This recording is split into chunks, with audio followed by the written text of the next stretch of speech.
በስመ አብ ወወልድ ወመንፈስ ቅዱስ አሐዱ አምላክ። ሰላም ኣብ ውሽጢ ሃገርን ኣብ ወፃእን ትርከቡ ክቡራን ተዓዘብትና ከመይ ትኾኑ? ሎማዓንቲ ሒዝናልኩም ቀሪብና ዘለና መደብና ብዛዕባ ፍልይ ዝበለ ኣብዚ ኩነታት ኣብዚ ዘለናዮ ዘመን ዝግበር ደሎ ኣካይዳዊ ወይ ድማ ንደቂ ሰባት ኣብ ሰኪዕቲ ዝእቱ ደሎ ደቢስት ሲስተም ናይ ኣራዊት ሲስተም ተባሂሉ ኣብ መጽሓፍ ቅዱስን እንተጠቒሱ ደሎ ናይ ዘመንና ከቢድ ብጣዕሚ ብኸቢድን በረቂቕን መስመር ዝጓዓዝ ደሎ ሲስተም ኢና ክንዕዘብ እምበር ከስ ክቡራት ተዓዘብትና ኣብዚ ዝሓለፈ ኣዋርሓት ኣብ ፖድካስት ቀሪባ ቃለ መጠይቕ ትህብ ትነበረት ዶክተር ስቴላ ትበሃል ሪኢኹማ ትኾን ኢኹም ብዩቲዩብ ቀሪባ ነይራ ኣብ ቲክቶክ እውን ዝተፈላለዩ ኣካላት ናታ ፖድካስት እንዳቆራረፁ ክለቅዎ ቀኒዮም ኣለዉ እምበር ከስ ብዛዕባ ኣይና ክንርኢ ክቡራት ተዓዘብትና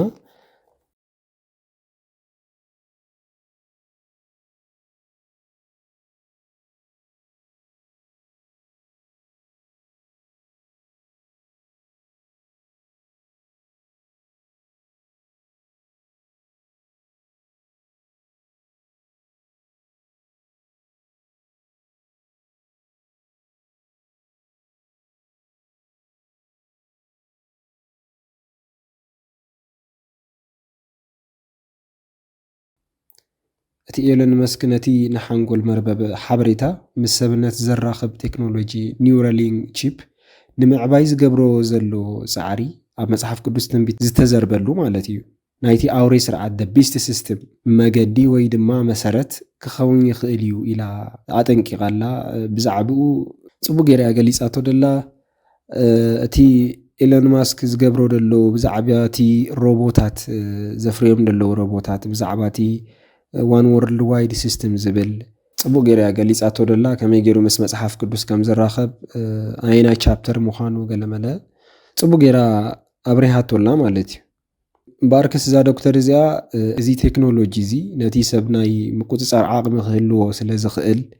ካብቲ ኣምላኽ ዝሃቦ ናይ ምርጫ ወፃኢ ነቲ ሰብ ንምግዛእ ዝግበር ፈተነ ክኸውን ይኽእል እዩ ብምባል ንሰዓብቲ እምነት ንሰዓብቲ ዝተፈላለዩ እምነታት ክጽልዩን ካብዚ ሓደጋ እዚ ክጥንቀቑን ጽቡቕ ጌራ ክትመክር ቀንያ ማለት እዩ። ኣጠንቂቓ ክትመክር ቀንያ ነቶም ዝተወግኡ ሰባት እውን እግዚኣብሔር ካብኡ ንኸውፅኦም ክጽልዩ ከም ዘለዎም እውን ብጣዕሚ ክትገልጽ ቀንያ ማለት እዩ። እዛ ሰብ እዚኣ ኣፍሪቃውያን ማዕረ ክንደይ ይነቕሑ ከም ዘለው ማዕረ ክንደይ ነቲ ናይ መንፈሳዊ ውግእ የስተውዕልሉ ከም ዘለው ዝገልጽ ፖድካስት እያ ክትገብር ቀንያ ብጣዕሚ ዝድነቕ ፖድካስት እዩ። እምበር ከስ ደቂ ዓበይቲ ዶክተር ስቴላ ዓለም ተነቅሕ ደላ ዶክተር እያ ማለት ስለ ደቢስቲ ሲስተም ስለ ኣብ ዓለምና ስለ ዝግበሩ ደለው ብውሽጣ ውሽጢ ዝኸዱ ደለው ሰብ ዘይነቕሓሎም ነገራት እያ ኣልዒላ ክትዛረብ ቀንያ ኣብ ዝተፈላለዩ ፖድካስትታት ብምቕራብ ኣብ ከም በዓል ጂዛስ ፒፕል ፖድካስት ወይ ድማ ዊ ኒድ ቱ ታክ ዝኣመሰሉ ብዛዕባ ኤለን ማስክ ቴክኖሎጂን እቲ ኣብ መጽሓፍ ቅዱስ ዝተጠቕሰ ስርዓት ኣራዊት ቢስት ሲስተም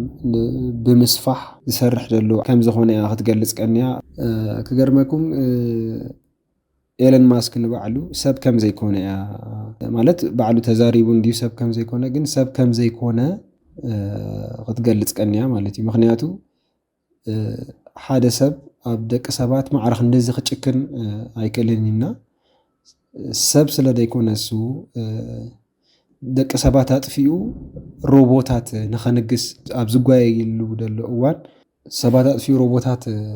ንኸፍሪ ይጓየ ምህላውን ወሲኻ ጠቒሳላ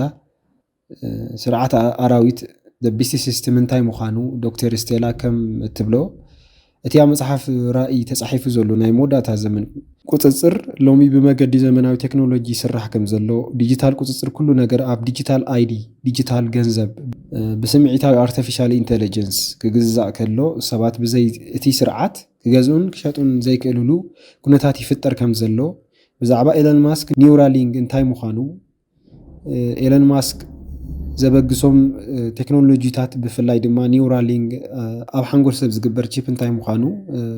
ጽቡቕ ጌራ ገሊጻቶላ ምስ ኤአይ ምሕዋስ ኒውራሊንክ ንሓንጎል ሰብ ምስ ኮምፒውተር ኤአይን ንምእሳር ዝስርሑ ከበድቲ ሴራታት ምዃኖምን ዶክተር ዩስቴላ ከም እትብሎ እዚ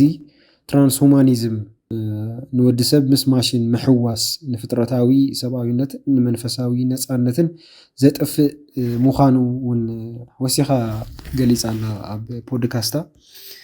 ምልክት ኣራዊት ማርክ ኦፍ ደ ቢስት እዚ ዓይነት ኣብ ኣካል ሰብ ዝኣቱ ቴክኖሎጂ ንመጻኢ ሰባት ሙሉእ ብምሉእ ንምቁፅጻርን ምስቲ ኣብ መፅሓፍ ራእይ ዝተጠቕሰ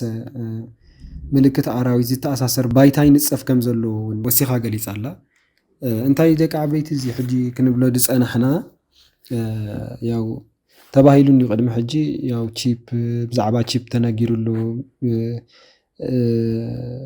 እዞም ዓለምና ተቆጻጺሮማ ደለው ኣካላት ነቲ ቺፕ ኣብ ደቂ ሰባት ክትዎ ይጓየዩ ምህላዎምን ጽቡቕ ጌርና ሰሚዕና ኢና ከም መስማዕ ግን ኣያስተውዓልናዮን ማለት ኣካይዶም ከመይ ከም ዝኾነ እንታይ ይገብሩ ከም ዘለው ንሕና ከተዳሊና ዲና ዝብል ሓሳቡን ከነልዕል ንኽእል ኢና ንሕናሲ እሶም ሓራይ ከም ዝገብሩ ኣለዉ ይጓዩ ኣለዉ እቲ ቺፕ ኣብ ደቂ ሰባት ንኽእትዎ ኦልሬዲ ብዝበዝሐ ፐርሰንት ወዲኦም እዮም ደቂ ሰባት ንኽቆጻጸሩ ንደቂ ሰባት ናይቲ ኣራዊት ባርያታት ንኽኾኑ ምእንቲ ነቲ ኣራዊት ምእንቲ ክግዝእዎ ነቲ 666 ዝበሃል ኣራዊት ነቲ ኣብ መወዳት ንዓለም ዝብፅብፃን ዘህውኻን ነቲ ንደቂ ሰባት ክገዝኡን ክሸጡን ከም ዘይክእሉ ገይሩ ዝልኩቶም ነቲ ከቢድ ኣራዊት ዝበሃል ቢስት ሲስተም ዝበሃል ንዕኡ ደቂ ሰባት ንኽሰግድሉ ዝገብርዎ ዘለው ብቁልጡፍ ፍጥነት እዮም ዝጓዓዙ ዘለው ንሕናስ እንታይ ጌርና ማለት ንሕና ደቂ ሰባት ከምኡ ክግበር ከሎ እንታይና ክንገብር ዘለና ናብቲ መፍትሒ ኢና ክንኣቱ ዘለና ምክንያቱ እሶም ይፈጥኑ ስለደለው ንሕና ኸስ ከመይ ጌርና ኢና ካብዚ ኸነምልጥ ንኽእል ዝብሉ ነጥብታት እውን ከነልዕል ክንክእል ኣለና ምክንያቱ እዞም ነገራት እዚኦም እንድሕር መፂኦም እንድሕር ዓለም ተቆጻጺሮማ ግዴታ እዩ ክኸውን ስለዚ እዚ ከይመፀ ከሎ ንሕና እንታይ ክንገብር ኣለና ምስ መንቀ ክንጽጋዕ ኣለና እቲ 666 ዝበሃል ኣራዊት ብቺፕ ገይሩ ንህዝቢ ዓለም ከይተቆጻጸረ ከሎ ንሕና እንታይ ሒዝና ኢና ክንዳሎ ዘለና ብምንታይ ኢና ክንከላኸሎ ዘለና ኢልና ከዓ ክንሓስብ ክንክእል ኣለና ነዚ መፍትሒ ዝኾነና ከዓ ኣብ ሃይማኖትና ኣብታ ተዋህዶ ትበሃል ሃይማኖት ምክንያቱ ኣብ ሃይማኖትኩም እንድሕር ኢለኩም ሓሶት ይኸውን እታ ሓንቲ ቅንዕቲ ዝኾነት ሃይማኖት ርትዕቲ ተዋህዶ ሃይማኖት እያ ስለዚ ኣብኡ ኢና ክንጽጋዕ ዘለና ኣብታ ተዋህዶ ትበሃል ሃይማኖት ኢና ክንጽጋዕ ዘለና ምክንያቱ እሳያ እታ ከተድሕነናን ናብ እግዚኣብሔር ክትመርሓናን ትኽእል ሃይማኖት እሳያ ካብዚ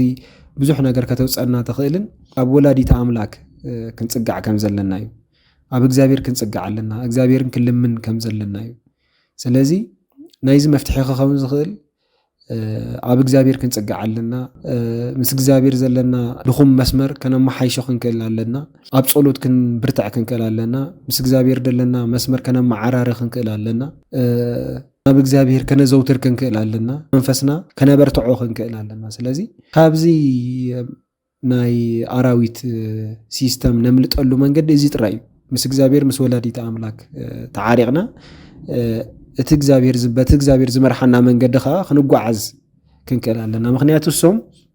ኦልሬዲ ተቆጻጺሮም እቲ ህዝቢ ኦልሬዲ ትኹሉ ሲስተም ኣይኮነን ኣብ ወፃኢ ሃገራት ኣብ ሃገራት ኣፍሪቃ እውን ኣትዮም ብዙሕ ነገራት ተቆጻጺሮም ኣለውና ካልእ ትረፍ እኳ እታ ኣብ ኢድና ደላ ቴሌፎን ብኣጊሮም እውን ይቆጻጸሩና እዮም ካልእ ትረፍ እቲ ቺፕ ገለመለ ግደፍዎሞ እታ ንድውለላ እታ ንዛረበላ ቮይስ ብዙሕ ፕራይቬት ነገራት ሒዛትልና ደላ ቴሌፎን እሳውን ባውን ተጠቂሞም ይቆጻጸሩና ከም ዝኾኑ ክንፈልጥ ክንክእል ኣለና ማለት እዩ ስለዚ ኣሕዋት እንታይ ኢና ክንገብር ዘለና መፍትሒኡ እንታይ እንድሕር ኢልና ናብ እግዚኣብሔር ምጽጋዕ ጥራይ ናብ እግዚኣብሔር ክንጸልይ ክንክእል ኣለና ካብዚ ነገር ንኸውፀና ማለት እዩ እሶም ዝገበርዎ ኢልና ክንክተል ክንክእል የብልናን ምክንያቱ እሶም ኣበይ ከም ዝኸዱ ንባዕሎም ስለ ዘይፈልጡ ንዓና እውን ኣብ ጽቡቕ ቦታ ከብጽሑና ስለ ደይክእሉ ቴክኖሎጂን ምዕባልን ኢሎም ብዘምጽዎ ነገር ዓለም የጥፍኡ ስለ ደለዉ ከምዚ ንሪኦ ዘለና እዚ ኩሉ ኒውክለር ቦምብታት ሰሪሖም ንኽጣፍኡሉ እዩ ንልምዓት ኣይኮነን ተመሊሶሙና ውግዮም አትዮም ምክንያቱ በእግዚአብሔር ፍቃድ በእግዚአብሔር ዝተሓገዘ ስለ ደይኮነ ተመሊሶም ነናሕድሕዶም ዝጣፍኡሉ ዘለው ንልምዓት ኣይኮኖም ተጠቂሞም ቴክኖሎጂ ዝብልዎ ደለው ማዕቢሎም ብዙሕ ነገራት ሰሪሖም ብዙሕ ኒኩለራት ኣፍርዮም ግን ነናሕድሕዶም ዝጣፍኡሉ ዘለው መጨረሻው ከንቱ እዩ ማለት እዩ ተረዲኩምኒ መጨረሻው ምንም ተስፋ የብሉን ነናሕድሕዶም ክጣፍኡሉ ኢሎም እዮም ዝኩሉ ኒኩለራትን ዝኩሉ ቦምቡታትን ፈጢሮም ማለት እዩ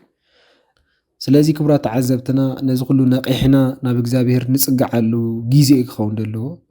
ንእሽተይ ኮነ ዓቢ ናብ እግዚአብሔር ጥራይ ክጽጋዕ ዘሎ ምክንያቱ እዚ ጊዜ እዚ መጥፊእና ንኸይከውን ንንቃሕ ነቂሕና ክንጸንሕ ክንከል ኣለና ኢሎን ማስክ ዘለዎ ናይ ኢንተርኔት መርበብ ስታርሊንክ ንመድረኽ ኤክስ ትዊተር ብምጥቃም መላእ ዓለም ብሓደ መርበብ ንምእሳር ዘኽእል መሰረት ይነድፍ ኣሎ እያ ትብልሳ ማለት እዩ ሓቂ እዚ ኦሬዲ ያው ብዙሕ ሰብ ዝፈልጦ ነገሪ ኦሬዲ ዓለም ተቆጻጺሮም በቴክኖሎጂ እተናትና ፕራይቬት ኢልና ኣብ ቴሌፎናታትና ዘቀመጥናዮ ኩሉ ኢንፎርሜሽን ኣብ ኢዶም ይዘሎና ኣብ ኢዶም ስለዘሎ ብገሮም ክቆጻጸሩና ቀሊል እዩ ማለት እዩ ካብዚ ከነምልጠሉ ንኽእልካ ካልእ መስመር ምኽፋት ማለት እዩ እሱም ዘይረኽብዎ መስመር ምስ እግዚአብሔር ምኽፋት ጸሎት ይኻሱ ዶክተር ስቴላ መፍትሒታት ኢላ ተቕርቦም ነገራት እንታይ እዩ ብፍርሃት ፍርሁ ወይ ድማ ተሸማቀቁ ወይ ፈሪሕኩም ንበሪ ኮነት እንትብለላ ትሳ ተቕርቦ ደላ ነገራት መፍትሒላ ተቕርቦ ደላ መንፈሳዊ ምድላዋት ደቂ ሰባሲ ተዳልዮም ንኽጸንሑ ማለት እዩ ምስ እግዚአብሔር ተዳልዮም ከም ዝኽብለኩም ጸናሕኩ ተዳልዮም ንኽጸንሑ ነቂሖም ንኽጸንሑ ብፍላይ አፍሪካውያን ኣብ ታርጌት ስለ ዝኾንና ሁሉ ጊዜ ተዳሊና ኢና ክንጸንሕ ደለና ምክንያቱ ብዙሕ ምንቅስቃሳት ዝግበሩ ምንቅስቃሳት ንአፍሪካውያን ንምጥፋእ ተባሂሎም ስለ ዝኾኑ ማለት እዩ ከምኡ ስለ ዝኾነ ንሕና ኸ ምስ እግዚአብሔር ደለና ነገር ከበርትዕ ኣለና ካብዚ ነገር እዚ ምድላዋት ክንገብር ክንከል ኣለና ንምምላጥ ማለት እዩ ሓቂ ክንፈልጥ ክንከል ኣለና ሓቂ ክንምርምር ክንከል ኣለና ነዚ ዝተፈላለዩ ነገራት ሓደሽቲ ነገራት ክመጽእ ከሎ ክንምርምሮም ክንከል ኣለና እንታይ እዮም እዚኦም ንምንታይ እዮም መጽኦም መን ኢልይኽዎም እንታይ ከመይ ገይሮም ናብዚ ሃገር ዝኣትዉ ደለው እንታይ ንምግባር ይኸ እንታይ ንምቁፅጻር ይኸ ኢልና ነቂሕና ክንጽበ ክንከል ኣለና ምክንያቱ ስኢልካ ኩሉ ዘምጽልካ ክትቀበል የብልካን ወጥመድ ክኸውን ይኽእል ብዙሕ ነገር ክኸውን ስለ ዝኽእል ማለት እዩ ስለዚ ወሲኻ ድማ ናይ ገዛእ ርእስኻ ኣተሓሳስባን ነፃነትን ክህልወካ ኣሎ ኢላ ተኣምን ወይ ከምኡ ኢላ ትዛረብ ሓደ ወዲ ሰብ እግዚአብሔር ዝሃቦ ኣእምሮን ኣተሓሳስባን ኣለዎ እሞ ብኡ ገይሩ እዩ ክሓስብ ዘሎ ኣስተውዒሉ እዩ ክኸይድ ደሎ ምክንያቱ እቲ ሓንጎልና እግዚአብሔር ዝሃበና ንኽነስተውዕለሉ ስለ ዝኾነ ማለት እዩ እዚ ነገር እዚ ሰሚዕናን መርሚርናን ክንሪኦን ከነስተውዕሎን እዩ ዘለና እንዳበልኩ ንሎማዓንቲ ሒዘልኩም ዝቐረብኩ መደበይ ኣብ ዝዛዚም ኣለኹ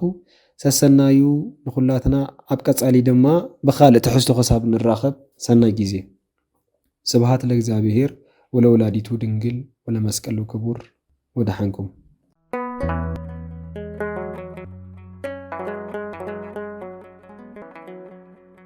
ዘኢትዮጵያ